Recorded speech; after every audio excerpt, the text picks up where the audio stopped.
Okay, so now we start the interview section of the Edgeline Go-Kart Championship. So here is our first person. So from our judges panel, his name is Rakesh. So Rakesh, please introduce yourself about your journey, what you learn about from the go-kart motorsport, and your professional experience.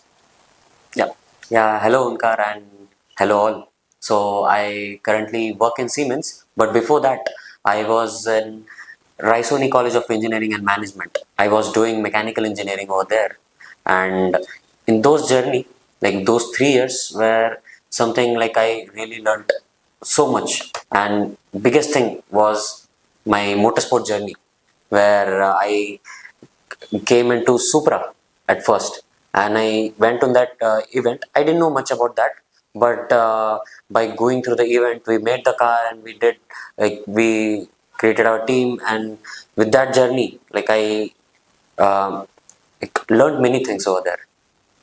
Which thing you learn from the motorsport? Like you already said, you already Mhm. done a Supra. Yeah. Okay, so which role you play in the that team, and what is your work? Okay, so basically, I know, I saw F1 and all, so that was really good to see on screen. But what happens behind the scenes, that I was completely unaware about that. But that time, there was something called Supra. One of my friend Onkar, who is sitting in front of me, so like that guy participated in Supra. Like, just we joined in our college, but that time, like, we had no idea and we had no contact, like what's going on and what is this and what is that. And that time, like after 1 year, like Onkar came to us and told that he's creating a Supra team and he wants us to join. And that time I had zero idea what is Supra. And the thing is that I have done diploma in mechanical engineering, which is same as engineering. So what I can say about that is, if I have to write 4 lines for a definition, so I just need to add 2 more lines. That's engineering, theoretically. That's what I think about engineering. And Supra was something new what I heard. And when I went into that workshop and I saw that car, like there was a car lying around, which was last year, the senior's car, and I saw this is something uh, I have totally unexplored, and like that was like full of mysteries. I didn't know like what I was going to do. And after the team formed, so I took the welding department. So that was really fun. And I had zero experience on welding. I didn't know anything. And the whole car manufacturing process. So there was a team. So that team used to create the designs and we used to get it on paper and what needs to be done. And that time I had two other guys, and that two other guys, like we three were the people, and we used to get the design. We used to see like, okay, so this needs to be done, and after that, I start my welding work. So maybe we can go more into that, but you can ask me any other question. Okay, so my next question is this: as a starting person or people who know about the zero understanding about the go-kart and Supra, Mm-hmm. through okay, so from that journey to at the end of your student motorsport career, you start taking the knowledge sharing session for the other students. So what is that feeling? So you start from scratch and now you are teaching other people how to start, how to read rule book, how to manufacturing, how you can take care about the welding and all manufacturing process. What is the Mm-hmm. precision about that work? Okay, I can give you an example, and with that example, you'll get that answer. Like when I was in third year, like we did Supra, and I remember it took us like 7 to 8 months to create that car, and we like all of the team was totally new. We just knew like we need to do this. We had the rule book, and we had to make the car, and we didn't have any expert advice. We didn't have any experience, and that time like we don't know what was happening. We did hundreds of mistakes, and after those hundreds of mistakes, like the car was formed. But the next year when we did that, the car chassis was ready from scratch in 8 days. So that's what I call experience. And that time we had some juniors with us, and that juniors, they were interested in multiple kind of things. If for some guy was interested in design, So he used to sit with those experienced design team members, and these guys teach him. So in the first place, we didn't have that, and now with that experience, so the next team did pretty much well. So we saw that success, and like we were really happy for that, and that was one guidance we gave them. And yes, Okay, in your college time, you also completed your 6 month internship. Okay, in right, Tata right, Motors and other companies. yeah. So tell me about that internship and how you learn things from that internship, that particular department of your internship, and how you use them in our presentation from the Supra and Go-Kart Championship to the airline judges as your career, or you're part of the Edgeline Go-Kart Championship as a judge. You mean So from internship? What I from learned the over there? internship, what you learn and what you just Implemented, you mean? implemented Right. things. Yeah, that's a great question.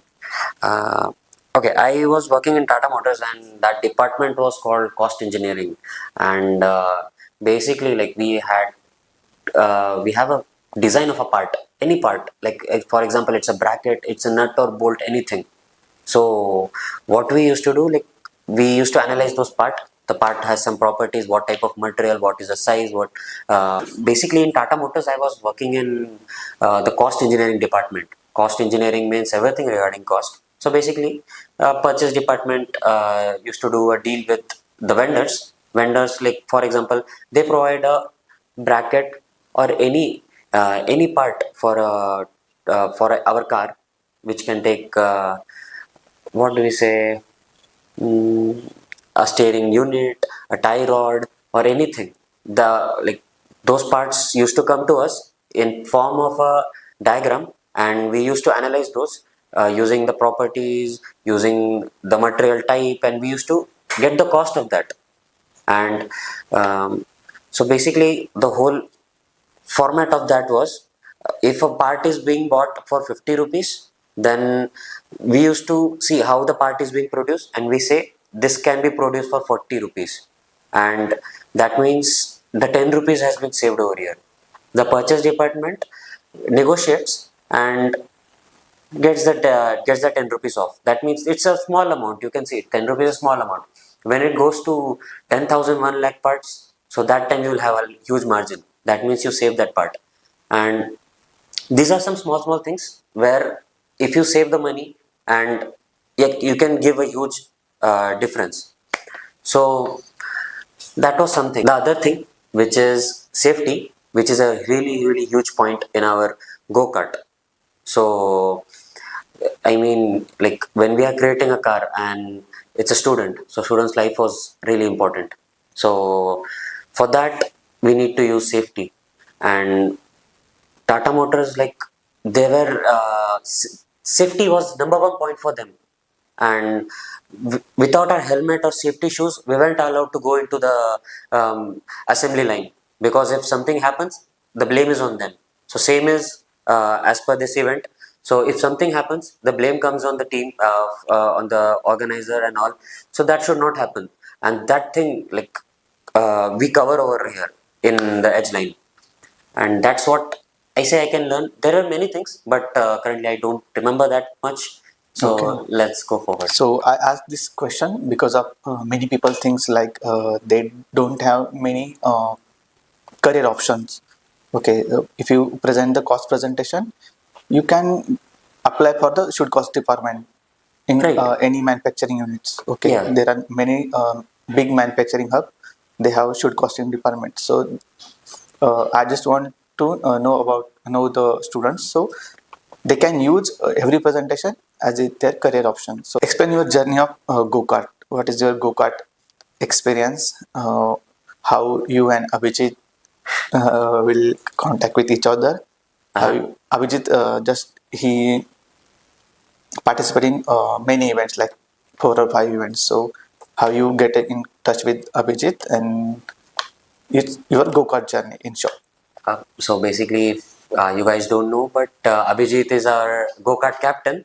So like before we met him, he was Onkar's friend, and like they both were captain, right, of each other categories. And like we knew like that guy was doing go-kart, and somehow like there was a new team formation, and we got it. So by default we were doing Supra, and we were interested in doing karts. So like we went behind him and we told we want to be in this team.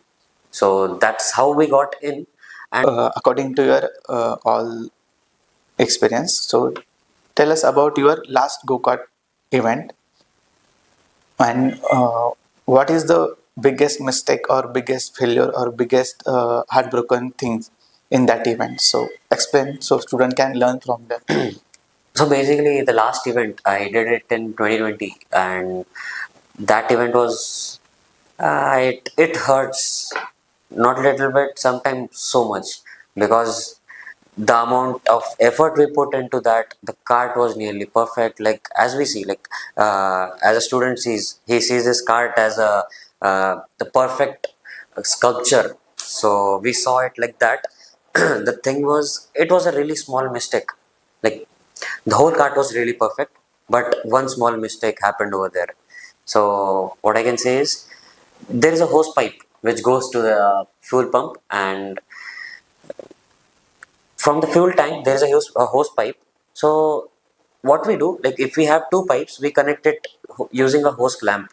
So we don't know, but someone before endurance, before a pre-endurance, right? Yeah, he like he twisted it too much, and it was way too much tight, and the fuel didn't pass properly. So for that, the cart was stopping for every 30 seconds. So fuel was going in, but due to the high pressure on the hose pipe, the fuel didn't go, and the cart was stopping, and we didn't make much laps over there, and that was a huge pain for us. And what we learned from that is, do a check what everyone is doing. Yeah, in the team, like a captain gives tells them that check everything. So we need to mention them what they are doing. It should be like a checkpoint list. Just check everything. Like before the endurance, you should make a checkpoint that this needs to be checked, this needs to be checked, and this needs to be checked. So if you go through the checklist, then everything should be good. And don't do extra things on that, because as you see, like your cart is already perfect, then don't make it uh, more perfect. It's like your code is working, don't touch it again. Yeah, It's okay. yeah, the IT slang, like if your code is working, don't touch it. Okay. So that's the thing. So my next question is, what is your experience about the Edgeline Go-Kart Championship? Like you are already student of many events. Hmm. Okay, you participate in many go-kart or super hour event, other events. So I just want positive things about others events also and Edgeline Go-Kart Championship also. What you take necessary action or what you just avoid things like whenever you are judged. So Hmm. you just avoid that things. So what is that thing? There is something like I noticed in our experience versus the experience which we are giving to the students. So we feel like this is something really huge which we are giving to students. So when I was in a team, I was giving a business presentation, and like what we used to give, like the presentation. Okay, this is our card. We used to this is our break even analysis, this is our plant layout, and this is our environmental impact analysis. So this is all we did, and we just gave the presentation to the judges. He just asked two questions: what will happen in this case and what will happen in that case. And he just tells it that this is wrong, that is wrong. Even in TI, what we saw is that, okay, your fuel tank, it's not in a perfect location, and it's I don't accept this. This steering has this problem. Okay, this has too much play. Okay, then your seat positioning is not correct. Why? Like now, our question is that why it failed over there? Why it's happening? And in that point, we are just students, right? And we didn't know what happened over there. So we didn't have proper guidance, or that's what we experienced over there. And if there is something wrong, but there was no one to tell us why it is wrong and how can you fix it. So that was one thing which was really missing from the other events, and we didn't really notice that in that time because that pressure, like the pressure which we were having. Okay, isko ठीक करना है, jaldi ठीक करो. And we were like, okay, okay, okay, कुछ तो भी करते हैं. So that was happening over there. And in the Edgeline Go-Kart event, if something goes wrong, for example, like, so there was an example I could give you from our event when I was judging the first event in Pune, which we had a couple of years back. So that time there was a team who used a floor pan which had hundreds of holes in it. So why did they did that? Because that was really intelligent, because they wanted to reduce the weight of that cart. So that's a really good approach. And in the rule, what it mentioned is, like, a floor pan could have 6 holes in it, but they had 4 holes, but there were 100 of them. So what we also checked the safety, like we were standing on that, we checked it was completely fine. But the track conditions, the track had small debris on it. And the thing is, that cart was made by a student, not a professional company who had spent hundred of millions of dollars on their R&D. It's just student cart, and anything could go wrong over there. And we really don't want that in our events. And what if a debris goes and goes into your engine components? Maybe your chain, your sprocket is open, and maybe you have your helmet and all, so it comes over you. And that time what happens, it could be a small stone, it could cause a big accident over there. And we don't want to risk a student's life over that. So that was one example which we saw. And that time what we did, like, we explained them why this is not good. So hopefully the students understood. They had their incredible minds directly. We told them that you have multiple holes, you can get another sheet, you can attach it below or above, and you can just tight it using screws. So they were having hundreds of screws, we just gave them a solution, and they quickly accepted that, and it was good to go. That was that example. What I can say with that incident is that students are really, like, crazy intelligent. So they found a loophole in our rule book, and they did that, which is incredible. Like, we just give them hats off for that, and we just changed our rule book in our next event, because, like, we also learn from them, right? So even we are learning. So you learn from us, and we learn from you.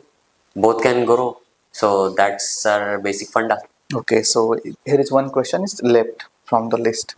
So how did you manage academic things and Ah, your workshop things? So it's like 75% attendance when your team is working mm-hmm. in workshop. Yeah. Okay, so explain about that. Yeah, so the real thing is that I and my friends, we did diploma. So that was our major advantage. Like, we know what's going to happen in next chapter of this subject. So we had that advantage, and that time we didn't have to study much.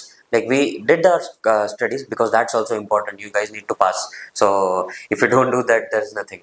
So we also used to do lectures. Like, we used to go to lectures, and we used to bunk some, and we would just go to workshop. We just work over there. And the major role came into action from our captain. What he used to do, like, he used to go into our college, he used to talk to HOD, like, these guys are really hard working and all. Like, we used to have our attendance like 50% to 60%. So that guy helped us to bump it to 75%, because the thing is, he made a deal that these guys are working in workshop, and they'll study hard, and they'll score much above distinction.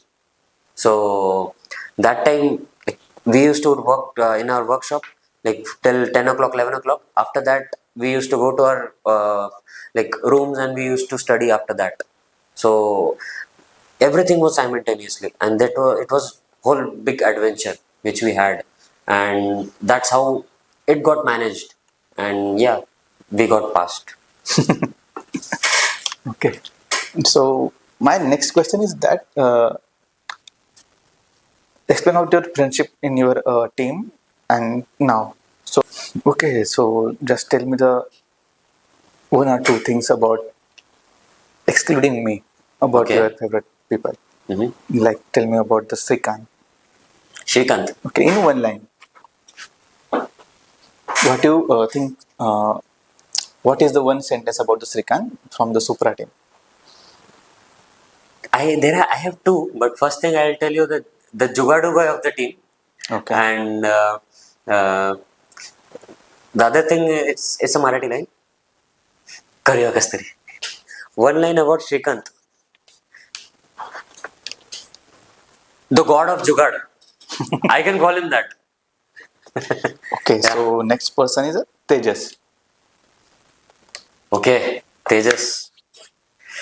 Ah, the purchase guy and the what you can say, the bargaining guy. He can buy anything for cheap. Like he can bargain anything. Okay. Next is Abhijit. Avijit. Ah,